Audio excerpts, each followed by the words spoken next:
আসসালামু আলাইকুম রহমতুল্লাহ বরকাতু। বর্তমান সমাজের মানুষের চিন্তাধারা কেমন জানেন? বিয়ের আগে অধিকাংশ নারী পুরুষে তাদের চরিত্র নষ্ট করে ফেলে, তাদের সতীত্ব নষ্ট করে ফেলে।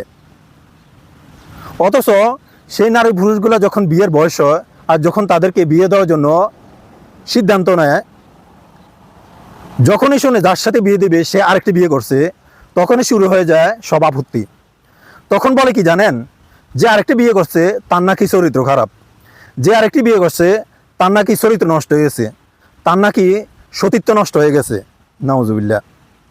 অথচ দেখেন, যে হালাল পথে অন্য একটা বিয়ে করছে তাকে বলা হয় চরিত্রহীন, আর যে বিয়ের আগে অবৈধ সম্পর্ক করে তার চরিত্র নষ্ট করে ফেলছে আর তাকে বলা হয় চরিত্রবান।